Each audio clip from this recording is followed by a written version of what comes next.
Let's go ahead and get started. We have an awful lot of material to go through, so I'm going to go right into it. Just to introduce who I am. My name is Jay Smith. I'm with Fander Center for Apologetics. We're headquartered in London. And basically what we do is we're training up people how to engage with Muslims publicly. And we have a training course that any of you want to come and talk to me afterwards about, we can do that. But one of the things that we have been doing is working with more radical Muslims in the London area. We have about 1 million Muslims in London. And there is a growing radicalism that is causing a real problem. You've probably heard that about 700 people, Muslims, have left Britain and have joined ISIS in just the last year. And they've all been under the influence of a man named Untitled Chapter, who is Islam for UK, or the Ghuraba Party, or the Al-Muhajirun. They go by many different names. They keep on being made illegal, and then they just change a new name, but they always keep the same phone numbers, so you pretty much know who they are. This is the group that we've been engaging with. I've been engaging with them for over 24 years now. 24 years in London alone. And it's this group that is by far more, probably the ones that are causing a real problem even in Europe. BBC television just 2 weeks ago did a documentary on Anjem Choudary, looking at his influence in Europe, and he is now being credited with sending over a third of all jihadis who have joined ISIS from Europe have been sent by him. He lives in London, we're good friends, and I just debated him last week on internet. We just had a debate on the origins of Islam. So it is this group that we're engaging with, and it's this group that we need to unpack, and it's this group that's causing the problem around the world, and it's this group that are joining ISIS. So let's go ahead and let's get right into it. Who are and how do we explain ISIS? Now, do all of you know what ISIS means? Islamic State of Iraq and Al-Shams. And Al-Shams would be Syria. Okay, it's the Arabic name for Syria. So that's what that was what its name was. But there are many others who are part of it. Probably you may know this man here, Jihadi John. This is the man that's caused all the problems with cutting off the heads of the Western hostages. He's from London. He's from North London. He lived about 4 miles away from where I lived. We don't know if we knew him exactly. His name was Muhammad Al-Wazi. And of course, right now, in Britain, we're asking this question, who is this Al-Wazi? How did he become a cutthroat killer? How did he become a man who cuts off the heads of his own compatriots? Boris Johnson, our mayor, says, well, possibly he was a social misfit. Maybe he had sexual perversions. Certainly he had an anger problem. These are what you're hearing on the news, and this is what the media says is going on. This is their excuse of why so many hundreds are joining ISIS and moving over to a foreign country to join this group. Jihadi John, we now know who he is. My president, Barack Obama, suggested back as early as last September, he said ISIL is not Islamic. Isn't it interesting that he uses the word ISIL, not ISIS? By using ISIL, he's played into their hands because Islamic State of Iraq and the Levant also includes Israel and Lebanon. He's already given them Israel and Lebanon. So I'm wondering why our political pundits are using that letter. They should keep to ISIS. Nonetheless, how many in this room believe that ISIL or ISIS is not Islamic? Does anybody here believe it is not Islamic? No hands. Okay, one. We're going to convince you and change your mind today, okay? We have one man to convert. If I would have asked this about a year ago, most of you would have raised your hands. Am I correct? Not many people are raising their hands anymore. And there's a reason why, and you'll see why. Now, the pundits, the people in Europe are having a problem with ISIS. They don't know how to interpret it. They don't know how to try to understand it. And you really have two camps here in Europe that are coming from two different positions. There is the one position that believes that ISIS is a very new phenomenon, this new radicalism that's growing in Europe, and it's all in Western Europe. It's not in Eastern Europe yet. It's not really in Northern Europe. It's mainly in the West. It's mainly in Britain, Germany, France, Italy, and Spain. Those are the big countries, to a lesser extent in Denmark, and probably Netherlands and also Norway. But it's where the money is. It's where the Muslims like to come to. That's where we're having this growth of radicalism. And they would say that this is a phenomenon that's very new. It's only been around for possibly since 1948, since the creation of Israel. That's the one camp. And a lot of our political pundits would belong to that camp. There's many people in the church that still belong to that camp. There's another camp that believes, no, this radicalism that we're seeing growing has been around since the very beginning of Islam. It's not just a little over 60 to 70 years old. It's probably 1,400 years old.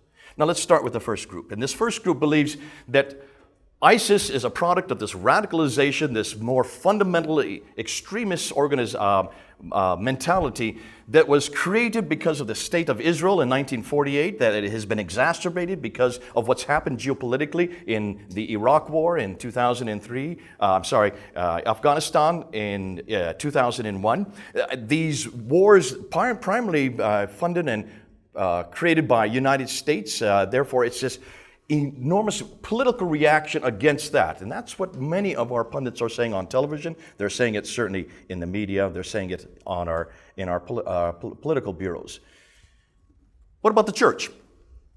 Well, I'm hearing in the church, and maybe you're hearing the same thing, that much of this has nothing to do with the church. This is a political problem. Therefore, it needs a political solution. We don't belong to the political equation, so therefore, what can we do as a church? What is our responsibility? Should we ignore it? We can't fight it. Or should we join it? And there's many now who are trying to bridge with Islam as a possible solution. I don't come at all from that camp. You can tell very clearly that I come from the second viewpoint. I believe categorically that radical Islam has been around since the very beginning. And why do I say that? Well, I just look at the Quran. You just need to read the Quran. The problem is none of us are reading the Quran. We're not being taught it in any of our schools or our seminaries or our Bible schools. How many people here have read the Quran? How many of you have read it so you have exegeted it and understand it? Okay, one. And that's the problem. You need to go back to the original material. You need to go back to the source. And I would suggest that the word radical is a pretty good name to call these people, because what does radical mean in English? Root. The radical number is a root number. So if you want to understand who radicals are, why don't you just go back to their root? Why don't you just go back to the text? Why don't you go back to the man who models it? And to understand that, you need to go back to a man named Ibn Taymiyyah. Ibn Taymiyyah in the 1300s is the one who defined what a Muslim was. In the 1300s, he said, to be a good Muslim, you must read the Quran, and you must model what is in the Quran by the man Muhammad. So you go back to the book and the man, the book and the man, the book and the man. You're going to hear me say that all through this afternoon. It really means to go back to the book modeled by the man. He was saying this in 1300. Now stop and think. 200 years later in Europe and Germany, another young man named Martin Luther said much the same thing, did he not? In order to be a good Christian, you better go back to the book Sola Scriptura, modeled by the man Jesus Christ. Another book and another man. And most of us, and I would assume those of us in this room, would have followed Martin Luther's precepts. That's why we are protesters. We are part of the Protestant, the protesters who protested against the church that had gone away from the book and had gone away from the man. So in some ways, we start from the same paradigm. We go back to a book and a man, a book and a man. A much bigger book, a much better book, and certainly a much better man. I'm already giving you the solution, but let's follow this through. Because once you have Ibn Taymiyyah introducing this in 1300, then you got to jump to the 1700s, and you got to go to Al-Wahhab. Al-Wahhab, who is in Arabia, and Al-Wahhab, who came out of the Indian subcontinent from Patna. They were both there in Medina studying Ibn Taymiyyah's material. They were studying not only how to understand the book, also but how to model the man. So this has been around for a good 400 years, being taught not only there in the Arabian Peninsula by Al-Wahhab, who then joined with the Ibn Saud family, who took over the peninsula, controlled it, but they needed to have religious legitimacy. In order to get the religious legitimacy, they needed Wahhab and Wahhabism. And bringing the two together, the state and the mosque together, they created what is today modern Saudi Arabia, giving their name to the country itself. And then, of course, they took over the holy places, Medina and Mecca. So Wahhabism now has been around for about 400 years. This is not new. This was not created in 1948. This has been around since the 1700s. Are you following me? Meanwhile, Wahihullah, who was also studying Ibn Taymiyyah, yeah. Can you please be a little bit slower for the people who are not used to Oh boy, I'm not going to get this done. I'm giving all of you the PowerPoint, so you can go through the PowerPoint. And it is being filmed. You can just slow me down. I make a great baritone. I will try to be as slow as I can. But you know me, it will last about 5 minutes. Now, Ibn Wahihullah went back to India, taking back all of his learning about Ibn Taymiyyah, and he started in Patna first. When the British came, and of course his talibes, his disciples, had learned all about following the book modeled by the man, going back to the original traditions, going back to, I'm already going fast, going back to the Prophet's example, that would be the Sirah, going back to his sayings, that would be the Hadith, understanding how to unpack the Quran, that would be the Tafsir, and looking at all the histories of mankind, that would be the Tahriq. Those are the four genres of what we know, the Sunnah of the Prophet. That's what they were teaching, that's what they were learning there in India. When the British came, they had a real problem with these talibes. They had a real problem with much of this teaching coming out of Wahihullah, which came originally from Ibn Taymiyyah. And they pushed all these madrasas and these radical Muslims across the North India over into the mountains in the west, Waziristan, the northern frontiers, what is today Pakistan, what is today Afghanistan. And that's where they have been since the 1700s and the 1800s especially. Now, meanwhile, let's now jump to the 20th century. What has come about that? Well, there are two names that you need to know. Muhammad Ilyas al-Kandhlawi, the Tablighi Jamaat, started in 1926. Much of their material that Muhammad Ilyas had inculcated came from Wahihullah, which came from Ibn Taymiyyah. And this is the group, the Tablighi Jamaat, which is probably the fastest and the largest radical group in the world today. How many of you know the name Tablighi Jamaat? I want Alan just to stand up real quickly, just so you all read him, because this man has taken on the Tablighi Jamaat single-handedly. We've got a real hero in our midst. The Tablighi Jamaat has now grown. It's in 120 countries. It now has a membership of 80 million. 80 million. That's larger than the entire population of Britain. Yet most of you have never even heard the name. That's because we're not looking at where this radicalism is growing. Now that has started in India almost 100 years ago in 1926.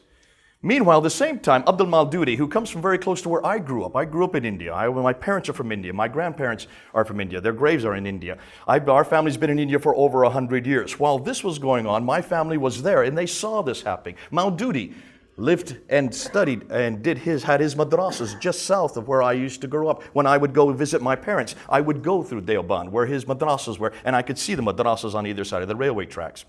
Maududi in 1947, when India got its independence, then moved into Pakistan and started the Jamaat-e-Islami, which is the other more radical group, which has been starting these madrasas all over the northern frontier. It is these madrasas that are pumping out 1.7 million talibes every year. They're graduating 1.7 million talibes every year. The talibes became the Taliban. The Taliban then moved out of Pakistan into Afghanistan and threw out the Russians. And then you know what happened next. They then invited another group to come and set up shop in Afghanistan called the Al-Qaeda. Let's go and find out where the roots of Al-Qaeda. To understand Al-Qaeda and that group, you need to go back to the 1920s again, the 20th century. You need to go back to this man here, Hassan al-Banna, who is the founder of the Muslim Brotherhood.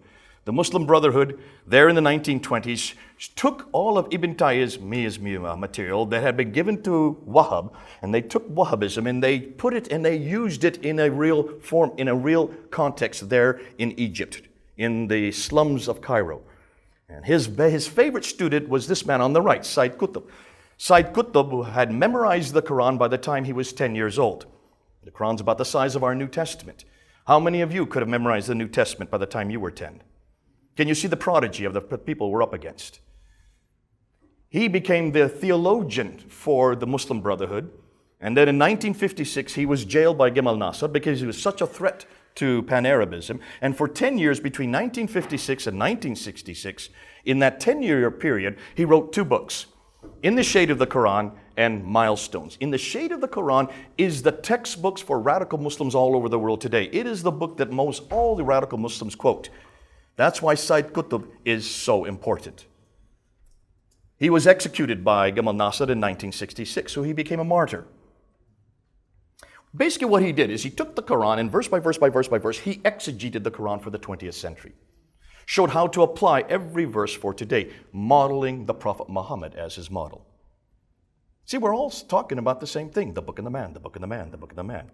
It's very simple when you start and unpack it all. They're all saying the same thing.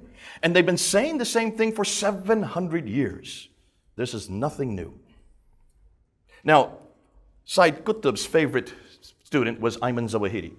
Ayman Zawahiri was a medical doctor, an Egyptian medical doctor, who was then thrown out of Egypt because of his teaching. He met a young playboy from Saudi Arabia who was part of the bin Laden family, the ones that are building much of the buildings that you see in the Middle East today. He had millions of dollars and didn't know what to do with it. So he amalgamated himself with Ayman Zawahiri, who was the theologian that gave him the theological authenticity, and the two of them created Al-Qaeda. Al-Qaeda means the base, the root. They're all saying the same thing. They all go back to the root. They all go back to the base. They were first started up shop there in Sudan, then they were invited by the Taliban. Remember the Taliban?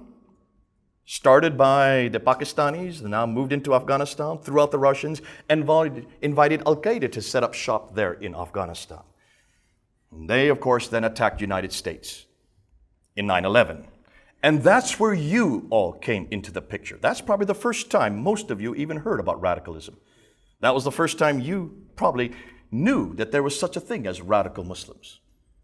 But that was just 14 years ago.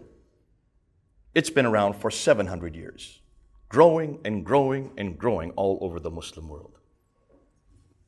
Now we come up to more recently, Musab al-Zarqawi and Abu Bakr al-Baghdadi.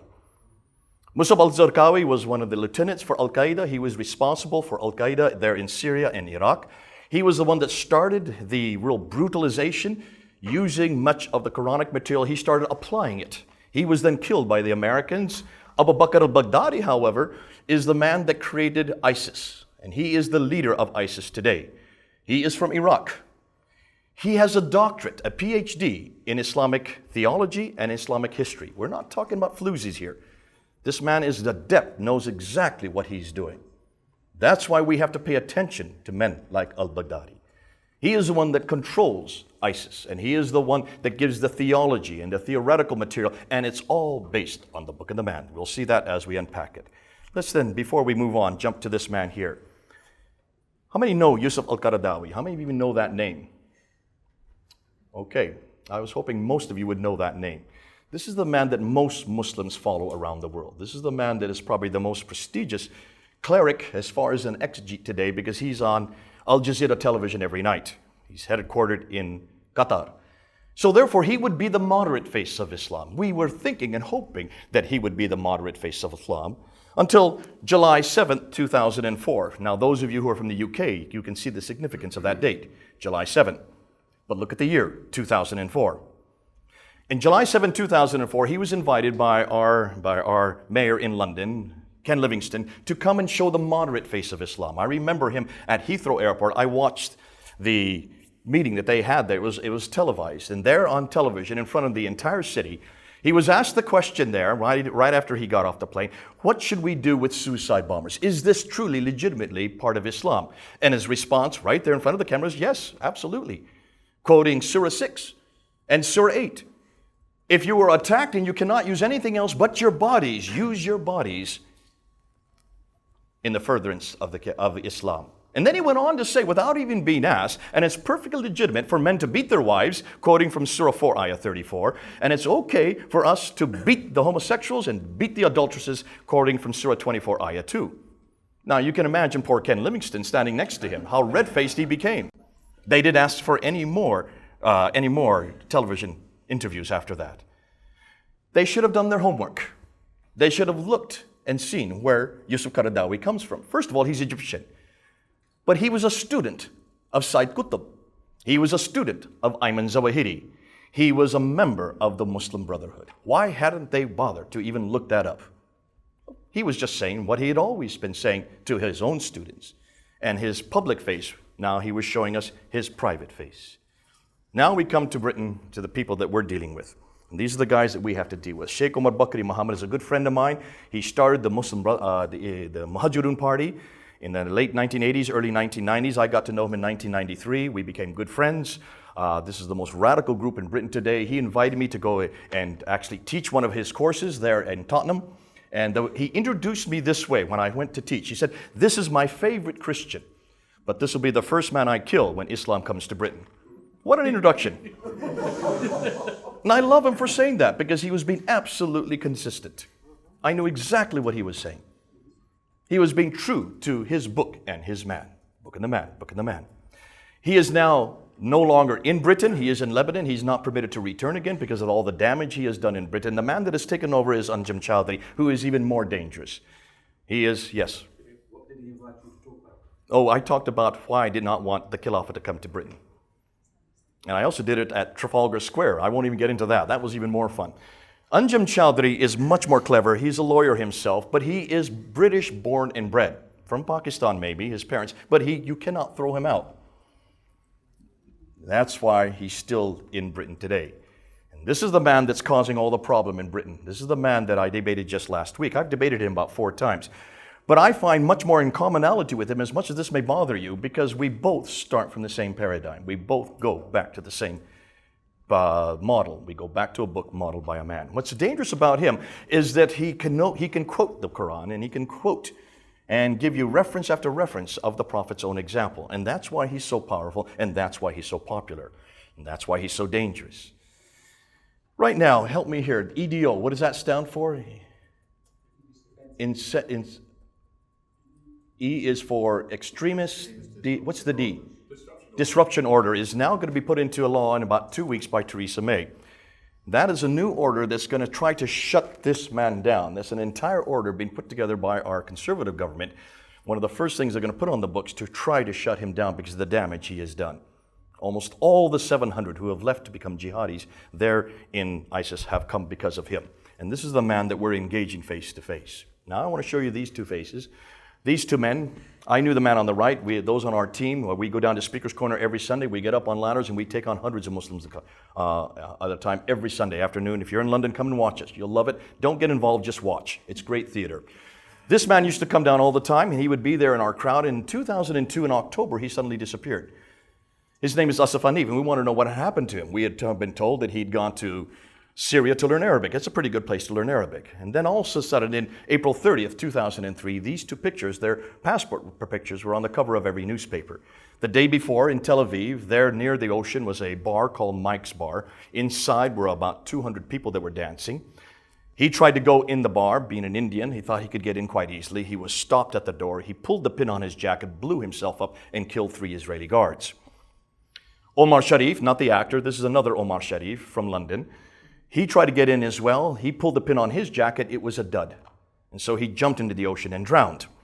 Now, their pictures were on the cover of every newspaper in Britain. I'm sure in Europe you saw their pictures as well.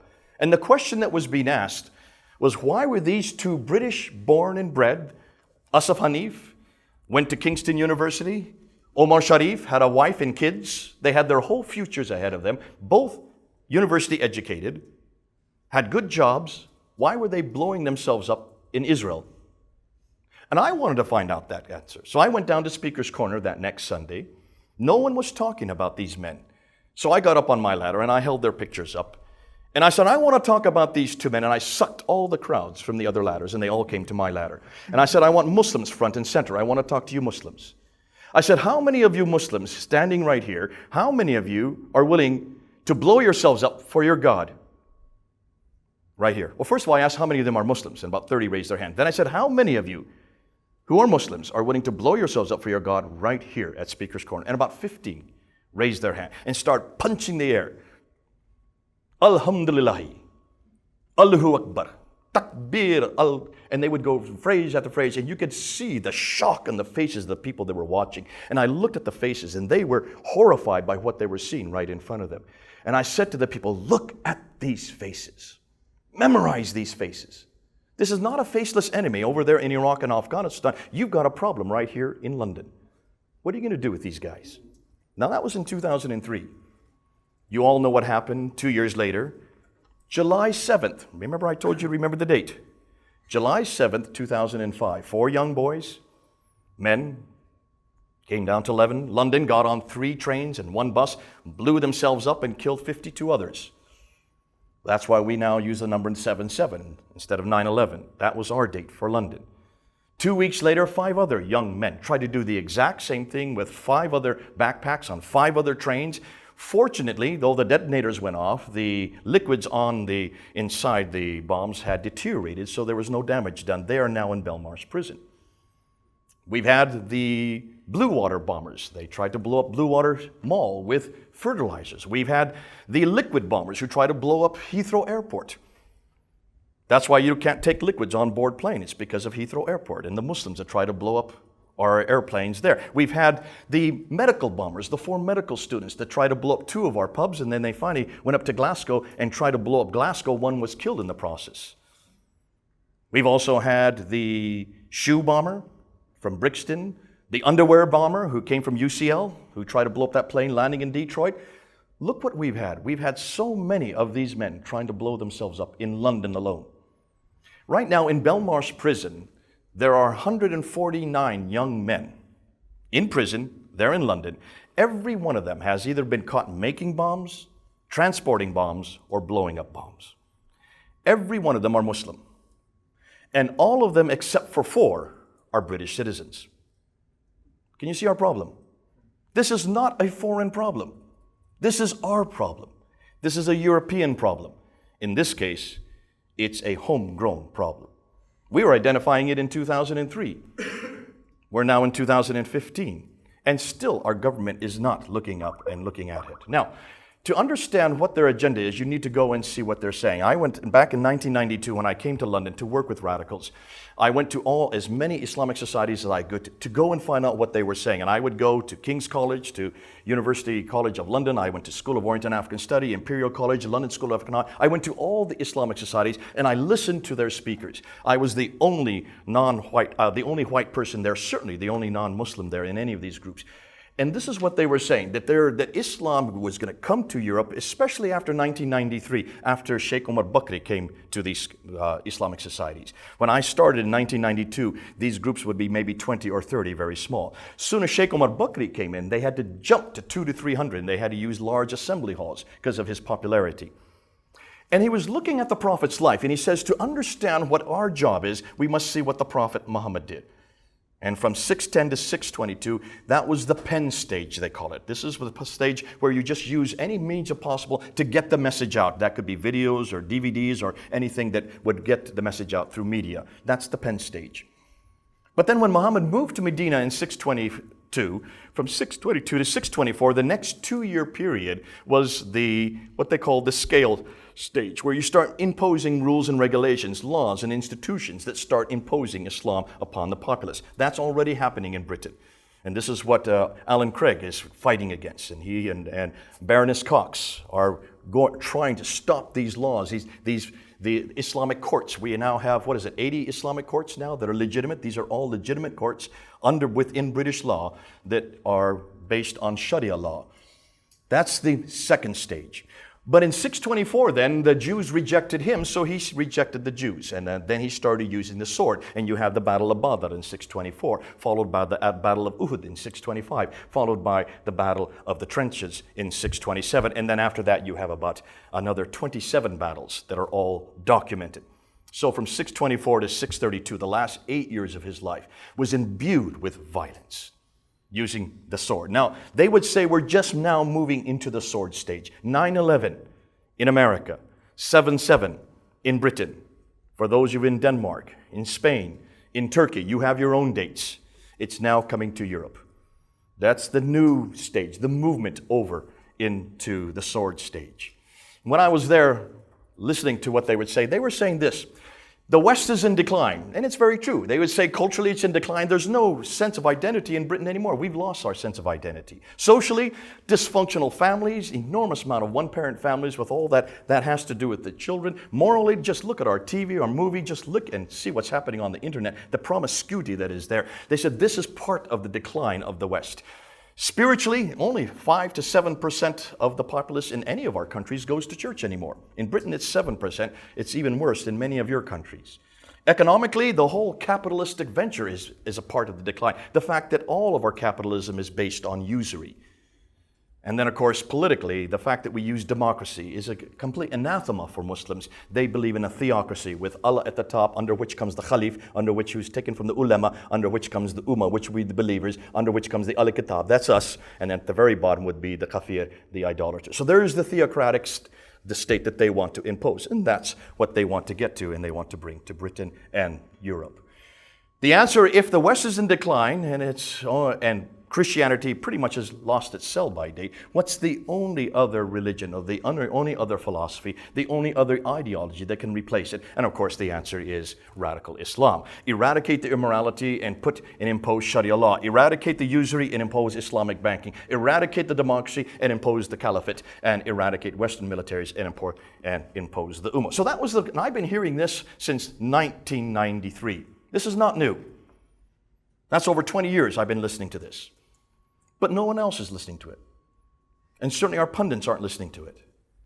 So how large would this group be? Well, back in 2001, after 9/11, they wanted to do a survey in Britain, just in Britain alone. So they went and asked 10,000 Muslims, do you support the radical agenda? Do you support Al-Qaeda, Osama bin Laden? And about 15% said yes. This is in about a month after the 9/11 atrocities. 70% what is claimed to be nominal, in the middle. They didn't support, yes, they were threatened by what was happening on the right. They didn't know how to deal with it. And so they would say, no, we don't understand Islam. Most of them would be, the majority of Muslims that you probably meet here in Europe would be in that middle group. And back in 2001, it was 70%. The last 15% would be the liberal left over here who had already rejected Islam. Many of them tend to be academics. Many of them have come to our academic institutions. They are the ones that are on our television sets saying that Islam is a religion of peace. Have you heard them? I hear them all the time. Saying that Muhammad is a man of peace. Have you heard them? I hear them all the time. Saying that the Quran is a book of peace. Have you heard them? I hear them all the time. They're the ones that people like to put on the television sets because they are saying what we're saying, what we want to hear. They're the kind of people you want to bring home to tea to meet your mother. Now, that was in 2001. In 2002, they did another survey just a year later. And this group up here that were 15% had grown to 25%. So just in 1 year, they had gained by 10% in Britain. 2006 then was the last survey they did. And in 2006, the radical element had grown to over 40%. It was actually 43%. Almost half of all Muslims in Britain by 2006 had moved over to the right. Almost all taken from the middle. What had gone on? Now, most of the pundits who read and saw these surveys said, it had to do with Afghanistan and Iraq. And I'm sure some of it did have to do with Iraq and Afghanistan. It exacerbated the problem. But what happens when you feel threatened? Where do you go? You go home. You go to what is familiar. You go back to your text. And you go to the model of that text. Because we were seeing this just at Speaker's Corner. We could see that there was a radicalization going on right in our midst. Now they were coming with scriptures to support everything they were saying, which they never had before. No longer was it opinion. Now this is what the Quran says, and this is how Muhammad would model it. Today, I would suggest in 2015, even the Charlie Hebdo killers that we just saw, the Charlie Hebdo atrocity just happened this year, 27% of Muslims now in Britain supported the Charlie Hebdo killing.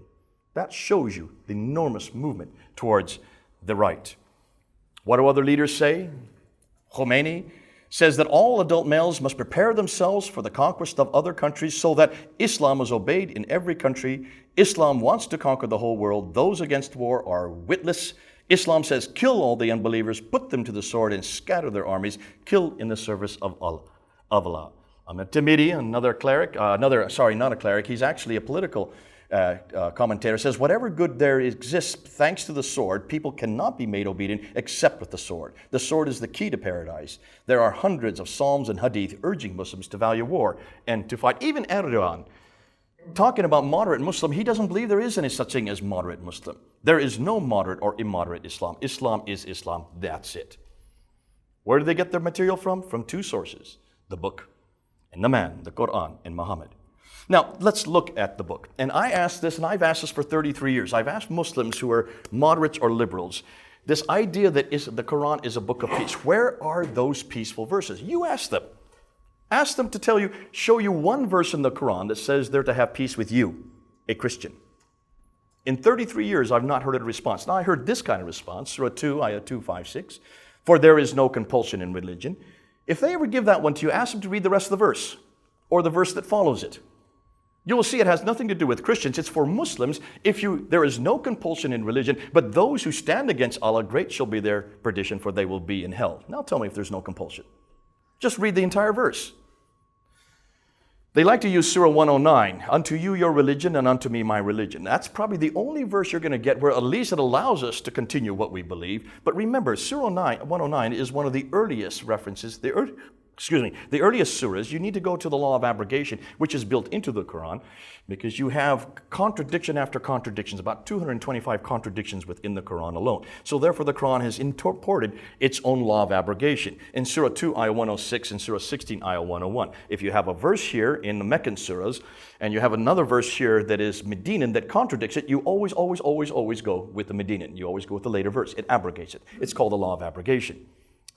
Every Muslim knows this. So therefore, the Meccan are about as peaceful as you can get, if you call them peaceful. Medinan are about as violent as you can get. Now, they love to go to Surah 2, Ayah 190. Those who fight you do not transgress the limits. So if you're attacked, don't go beyond the limits. What limits are they not to go beyond? Just read the rest of the verse. And slay them wherever you catch them. So what limits are you to go beyond once you've killed them? Bingo, not much of a peaceful verse if you read the entire verse. They love to go to Surah 5, Ayah 31 and 32. Anyone who slew a person, not in retaliation, as if he slew the whole people. But if you saved a life, it would be as if he saved the life of the whole people. Don't slay, save. That's a pretty good redemptive analysis. It belongs in the Bible. I don't know what's it doing in the Quran until you look and see where it comes from. Now, my Muslim radical friends say, well, actually, you need to ask who the people are. So when you ask a radical Muslim, they will look at this verse and say, if you slay a person, not just any person, if you slay a Muslim in Chechnya, or Bosnia, or Kashmir, or Iraq, or Afghanistan, if you slay one Muslim, you've saved all of Islam. Therefore, it's impingent on me to go to Chechnya, Bosnia, to Kashmir, to Iraq, and Afghanistan, and to save the life of one Muslim in any of those countries, I have saved Islam. Now, is that good exegesis? Is he correct? What are you going to do with the first part of the verse? Look at the first line. We ordained for the children of Israel. This has nothing to do with Muslims. This is for the Jews. We even know where this verse comes from. We even know the author of this verse. And it comes from the 2nd century AD. And we can go into that. We won't unpack all the verses that we now know. But what's interesting is you need to read the next verse that follows it. They shall be killed or crucified, and their hands and their feet be cut off on opposite sides. Now tell me if that's peaceful. If you look at the context, you will see this has nothing to do with peace. It has to do with Cain and Abel, because verse 31 is about the story of Cain and Abel. Cain killing his brother Abel, and therefore this is a redemption analysis on the blood of Abel by Cain, written by a scribe, actually as an editorial comment in the Bar Sanhedrin, which is a Jewish apocryphal writing from the 5th century. 200 years before the Quran was written. We know who wrote it, we know when it was written, we know why it was written. It should not be in any text. It made its way into the Quran in the late 5th century in the Bar Sanhedrin, chapter 4, verse 5. Now, let's go on. If you want to look at the verses the radicals go to, they go to these verses. These are the Medinan surahs. Surah 9, Ayah 5 is known as the classical sword verse. But when the forbidden months are past, then fight and slay those who join other gods with Allah. Wherever ye find them, besiege them, seize them, lay in wait for them with every kind of ambush. That doesn't sound too peaceful, does it? What about for us as Christians? Make war upon the people of the scriptures. That's us. They're to make war upon us in Surah 9, Ayah 29. And if you want to read a surah that is violent, read Surah 9. Don't read it before you go to bed. It's the last surah to be revealed to the Prophet in 632, according to Islamic tradition. Therefore, it's the most authoritative surah in the entire Quran. And it abrogates anything that contradicts it that comes before. Surah 8, or Surah 47, the methodology of the sword verses. When you encounter the unbelievers, strike off their heads. Now can you see why they're cutting off the heads? This comes straight out of Scripture. And to those who fight them, until there is no more tumult or oppression and they prevail faith in Allah. In other words, slay the unbelievers until they have all faith in Allah. Surah 8, Ayah 38 and 39. The reward for doing this? There are 2 verses in the Quran. Remember, in Islam, there is no assurance of salvation except for these 2 verses.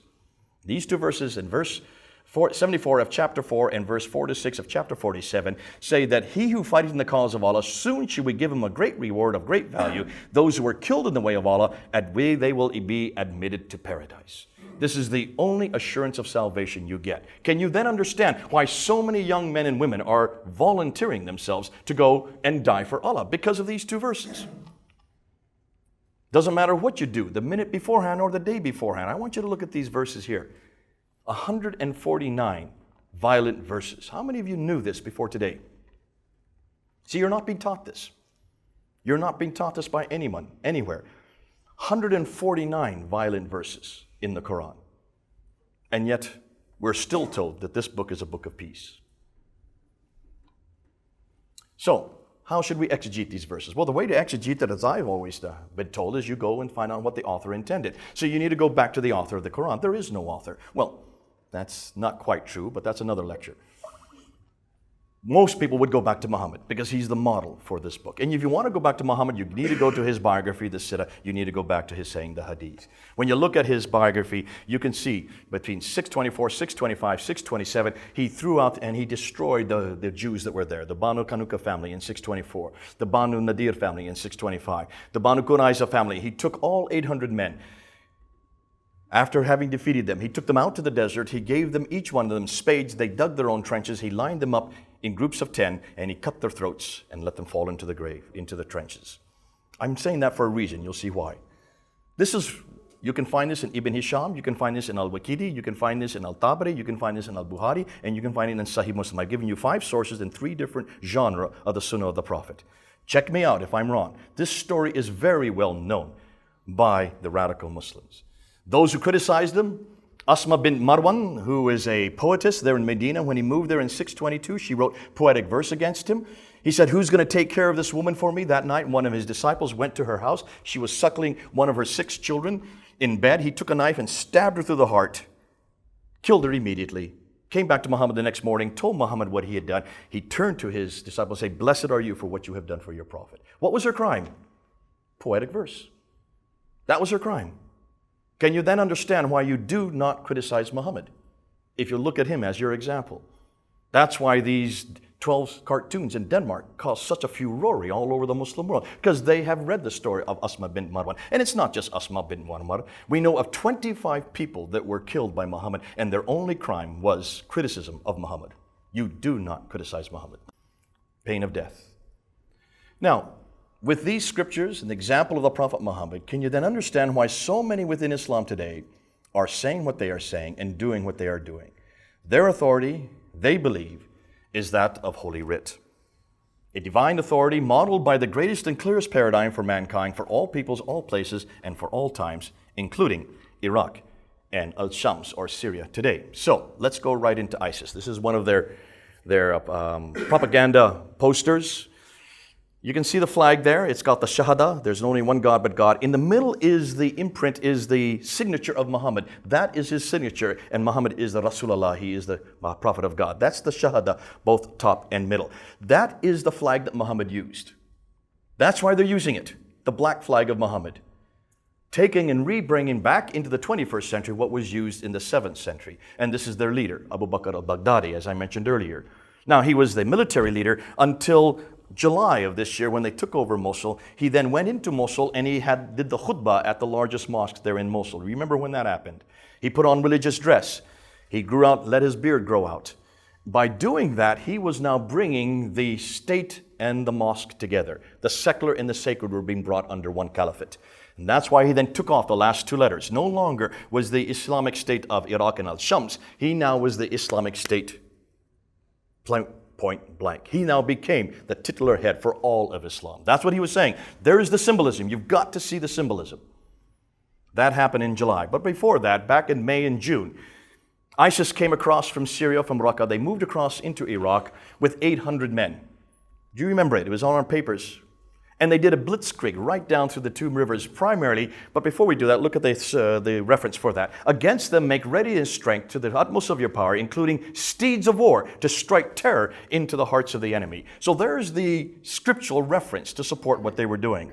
They went right across the the Euphrates Valley, but mostly the Tigris, coming up from the north here, taking over Talafar, then Mosul, then Baiji, then Tikrit, and then just outside of Baghdad. They were stopped in the outskirts of Baghdad. And they just basically just walked right through the Iraqi army, and for one very good reason. The Iraqi army was basically destroyed because of the United States and the Western coalition. And then we set up a democratic vote, knowing that the Shiites would win because they have 60% of the population. As soon as the Shiites came into power, of course, the Shiites, Maliki, immediately eradicated the entire military, took out all the Sunni generals and officers and replaced them with his own cronies. Most of whom had no battle experience and did not even know how to fight an army. They were given all these great weapons from the United States military arsenal. And they took over and they went into Sunni lands. This is all Sunni part of Iraq. And that's why when ISIS came, they just basically walked right through these military. And remember, we heard story after story of them throwing off their uniforms and just leaving the encampments with all the military weapons, which ISIS came in, picked up all those weapons, but then they did a very interesting thing. Abu Bakr Baghdadi had them go into the offices, open up the file cabinets, and find the addresses for every one of these soldiers. So they knew where they lived. And they went into, now some of the images that I'm showing next will be rather harrowing, I just need to warn you. But they're nothing that you can't get on Google or YouTube. They went and brought all these soldiers, all of whom were Shiite. Remember, these were Shiite soldiers. They shouldn't have even been in those areas. This is not Shiite area. And they brought them in single file and they had them bend over. Why did they do that? Most of you probably don't know. You need to go back and read the prophet's example. That's exactly what he did with the Jews. The Banu Qurayza family in 627, humiliating them as they went, beating them as they were going by. This is what, again, he was filming this. Took them out into the desert, gave them spades, had them dig trenches, had them stand in front of the trenches, 1,700 in one case, and then mowed them down with AK-47s, and filming the entire episode always with the flag in the background to show who was it that was doing this. Now, why do you think he did that? For your sake? No. For our politicians' sake? No.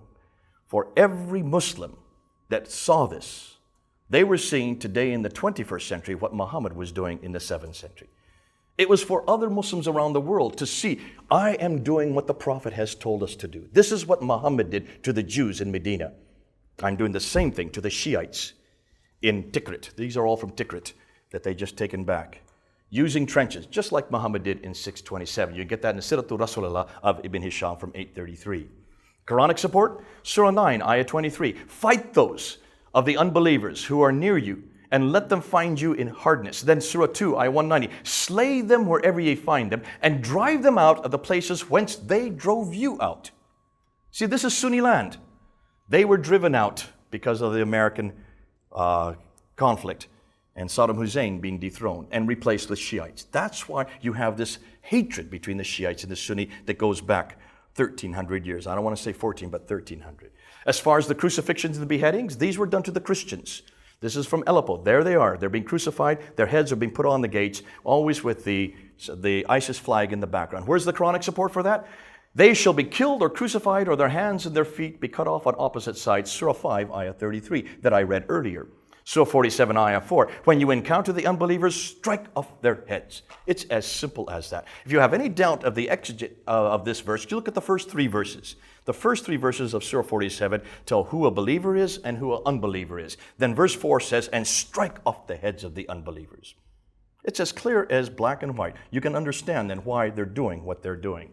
As far as the support for killing unbelievers in the tradition, Sahih Muslim 44661, a disbeliever and a believer who killed him will never be gathered together in hell, therefore giving them the right to do that against the disbelievers. Then they went to Mosul. Now remember, Mosul is a Christian town, has been for 2,000 years. Abu Bakr Baghdadi is not from Mosul. He is from Ramadi. And what's more than that, am I got right, is it's not Ramadi, sorry, that's the one that was just taken. Anybody know the name, the suburb of Baghdad where he's from? Nonetheless, he went to Mosul, the second largest town in Iraq, and he did a very interesting thing.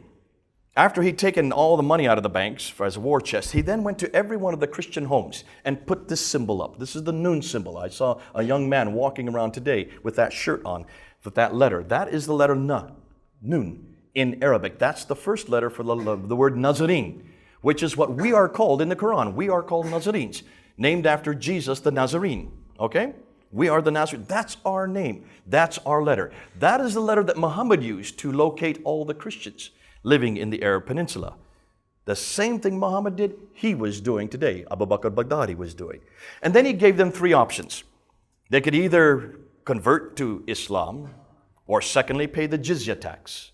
Where is that found? It's found in Surah 9, Ayah 29. It's also Sahih Muslim, Book 19, number 4 and 4294. Invite them, three courses of action. Invite them to accept Islam, demand from them to pay the jizya. Now, the jizya tax under Islam is 20% for a poor family, 40% for a medium income, 80% for a rich family.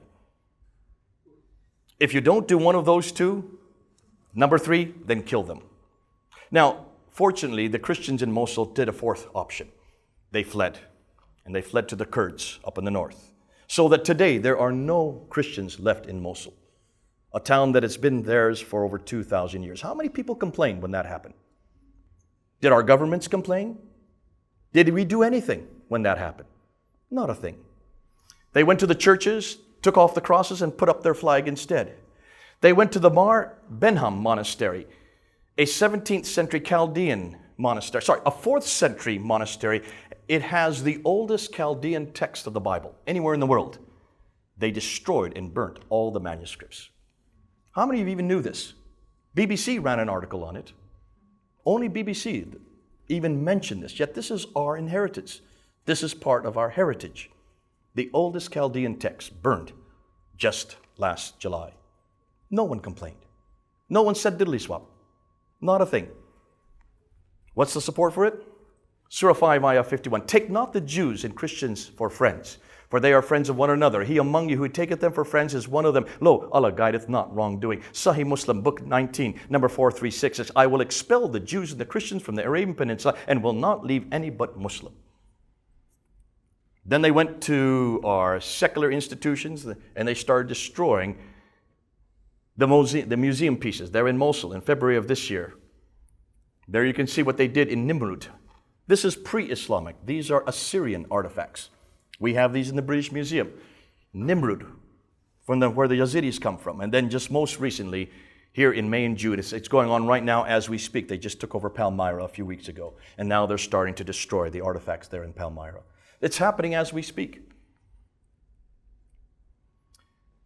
The Yazidis were particularly pounced on by the ISIS, and the reason why is because the Yazidis are not Christians or Jews, nor are they Muslim. They are pre-Islamic. They are pre-Christian.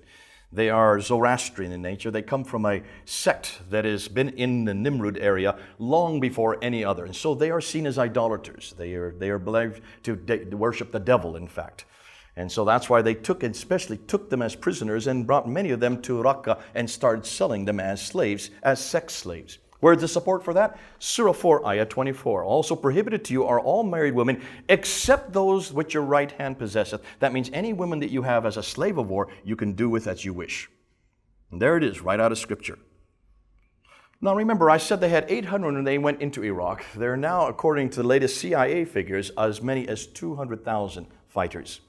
How did they get from 800 to 200,000? Where did this enormous growth come from in just a period of 8 months?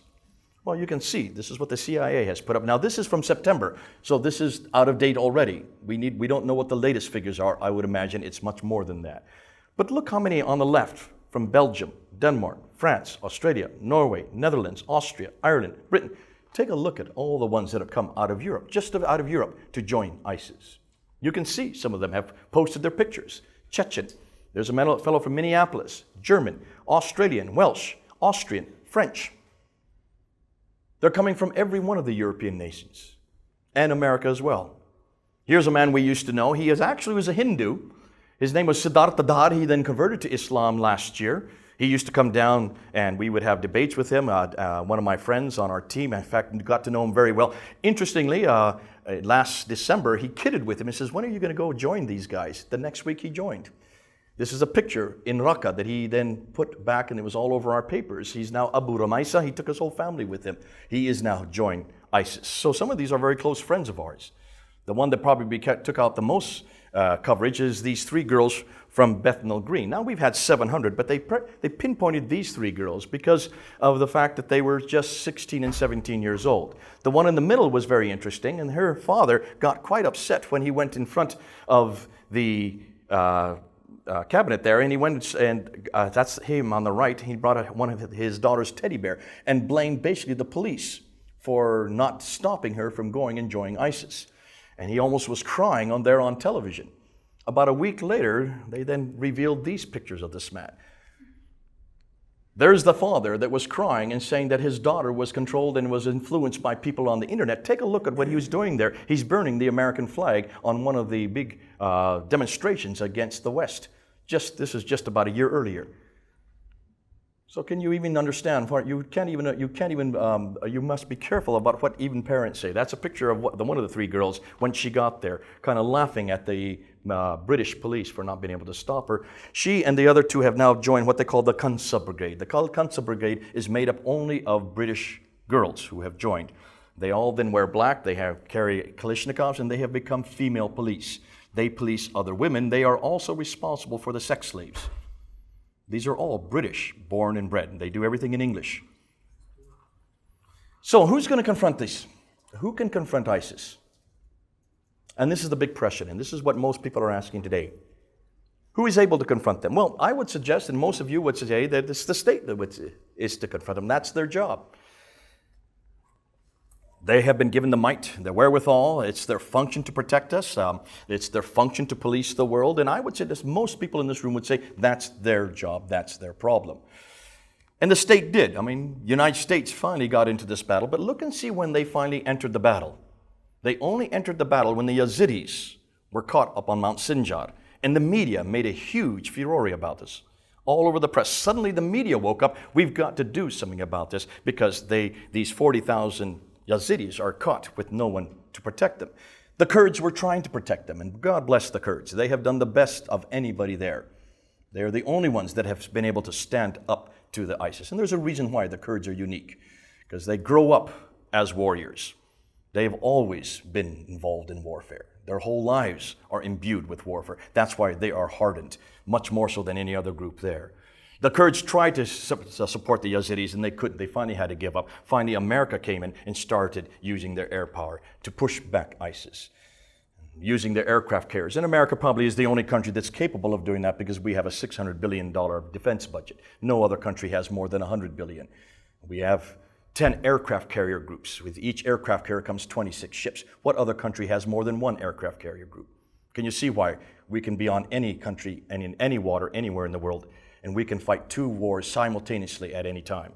So the United States is the one that is responsible for that. But you saw what happened. As soon as we went on to battle, then they, of course, started executing our people. Jim Foley on August 19th, U.S. journalist. Stephen Sutcliffe, September 2nd. David Haynes from Britain, September 13th. Alan Henning from Britain, October 3rd. Now, why do you think they're all wearing those orange jumpsuits? Anybody have an idea? Guantanamo Bay. That's the same jumpsuits that we have made our prisoners in the United States wear. And who's the man on the right with the knife in his hand? That's Jihadi John. Mwazi from Kilburn in London with a British accent, cutting off the heads of all 4 of them, using our own people against us. The authority, I've already given it to you, Surah 47 Ayah 4, strike off the heads. Sahih Muslim 4666, take the disbelievers and believers who killed him will never be gathered together in hell. Peter Kosig was an interesting case, and I want to highlight him a little bit differently because of the symbolism of what they did when they took Peter Kosig, another American aid worker who converted to Islam and took on the name Abdul Rahman Kosig.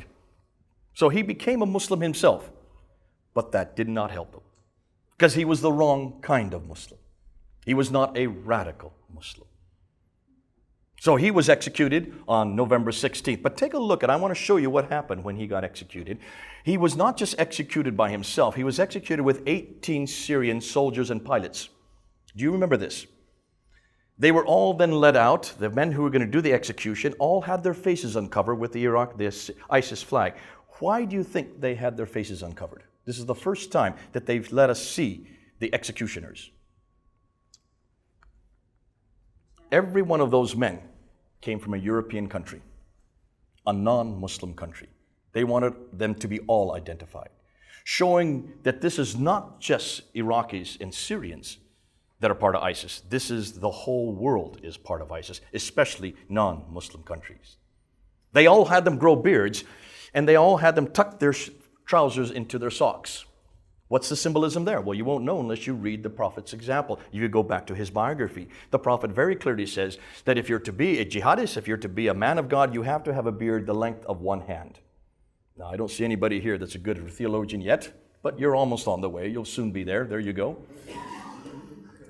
But then you put your socks, your trousers in your socks because the Prophet said you must have short trousers. So that's the symbolism. They took the men, they humiliated them, bent them down, and then they took the knives out of one box, each one of them, one after another, each one being filmed with the flag there on the left. This is from their own video. They then stood behind them, and then, of course, they bent them over and all together slit their throats. I won't show you that. You don't even see that. Now, every one of the Syrian soldiers was shaven to show that they weren't Islamic, though they were part of the Alawite tradition, which is a subgroup of the Shiites. Nerken, he's part of Assad. Assad is a subgroup of the Shiites, the hated enemy. There's the symbolism. But look and see where they did it. They chose Dabiq to do it. Now, why Dabiq? Nondescript place in the middle of the desert, just north of Aleppo, very close to the Turkish border. There's certainly nothing strategic about it at all. The reason they chose Dabiq was because of Sahih Muslim 6924. This is the prophecy, this is the apocalyptic prophecy, which stipulates that the last great battle will be between Islam and Rome, which means Islam in the West will be at Dabiq. That's why they lost many men to take Dabiq away from the Nusra front there in August of last year. And they took these 18 men along with Peter Kassig and executed them there at Dabiq. And then they made their beautiful glossy journal. They wrote it, and now it is now known as Dabiq, which is the journal that pretty much tells you exactly what they're doing. You can go up online and look at it, read it. And everything they do and everything they say in Dabiq supports scripture modeled by Muhammad, the book and the man, the book and the man, the book and the man. Have you heard me say that before? It all comes back to the book, modeled by the man. The same thing Ibn Taymiyyah has been saying, the same thing Al-Wahhab said, the same thing that Hassan al-Banna, Said Qutb, Said Ayman Zawahiri, Yusuf Qaradawi, they're all saying the same thing. You go to the book, modeled by the man. The Hadith support for the big battle, this is it, 6924. The last hour will not come until the Romans would land in Al-Anmaq, which is Dabiq, and the Muslims will then fight them and would win, and they would be conquerors of Constantinople, in other words, the West. That's why they want us to start a ground war. That's why they want America and Europe to come and be part of that, because they believe that this is an apocalyptic vision that they are going to fulfill in our lifetime. 2015, they continued the killing. Kenji Goto on the left. Harun Yukahawa. How many of you know who Kenji Goto is or his story? Do you know that he's an evangelical Christian? Do you know why he went to Iraq? Because of Harun Yukawa. Kenji Goto is a very well-known Japanese journalist, photojournalist, who has won many awards. Harun Yukawa is a failed, I don't know what you would call him, adventurist. His wife died. He lost his business. He tried to castrate himself, tried to commit suicide. He was absolutely helpless and hopeless. He met Kenji Goto about a year ago in April of 2014 and wanted Kenji Goto to help him to learn how to be a survivalist so he could go back and try to get some sense of identity for himself. And then in August of last year, in 2014, he went across from Turkey into Iraq, and he was, of course, arrested immediately. And you can see the video. It's up on YouTube. He's been kicked and pummeled. He has hair. He's just babbling. He looks like a crazy man. That was all over the internet. And of course, Kenji Goto heard about it, and Kenji Goto felt responsible for it. And so Kenji Goto went back, and he decided in, when was it? I think it was October 25th, he went across the border to go rescue Harun Yukawa, not believing that he should die the way he should die. He was arrested as well, and though he was executed on January 31st, Harun Yukawa on January 24th. Most people in Europe don't even know that he actually gave his life for a man who he had only met a few months earlier.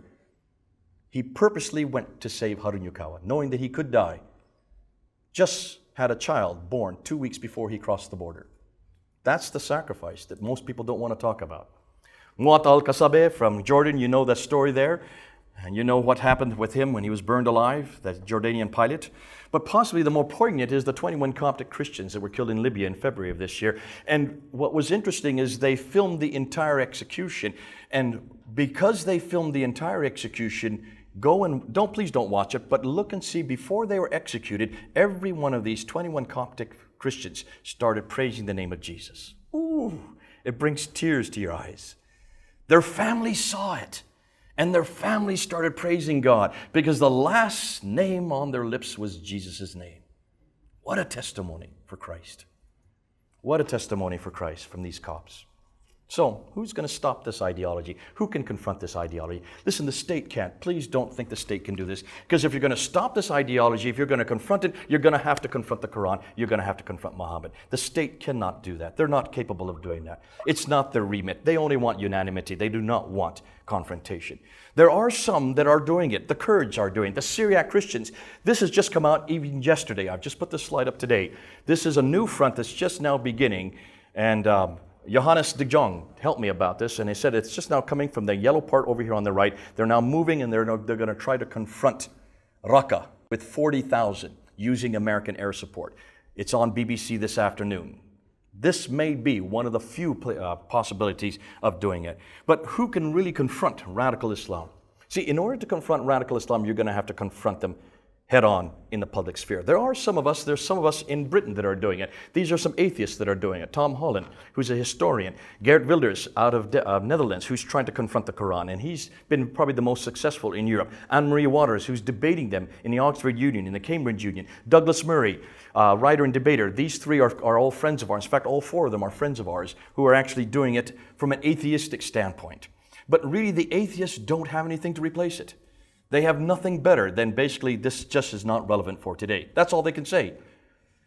Really, the only ones who can really confront Islamic's radical theology, the only one I know is who are those who have a better ideology, a much more radical ideology, and that's us. It's radical Christians who can confront this because we start from the same paradigm. And there's some of us who are doing it in Britain. I'm doing it. Dr. Patrick Sogdeo is doing it. Sam Solomon is doing it en route through Europe. We can confront them better than anybody because we are the only ones that go back to a book modeled by a man, the book and the man, the book and the man. We are the only ones that have the antidote. Others are doing it in the United States. David Wood out of New York, Sam Shamood out of Chicago, Dr. James White out of Phoenix. They're doing it also ongoing. You have Tony Costa, who's out of Toronto, Nabil Qureshi. He's now in Oxford. He'll be going back to the States but he's with us at least for the next year and a half. And Mary Jo White in Dallas and Samuel Green, bless his heart, down there in Australia. So there's a few of us who are doing it, who are actually confronting the Quran and confronting the Prophet Muhammad. But folks, we're not only the only ones that can do it. We are by far the best ones to do it because we have the best material. I don't even have time to tell you what we now have. If you've been here on Sunday, we unpacked some of the material we now have today. You can get it. They filmed it. Go look and see what we can now do to the Quran and what we can do to Muhammad just using historical criticism. We can destroy both of them. And we can do it easily. We just did it last week with Anjem Chowdhury on a debate there on Skype. But these are the areas that we are now confronting.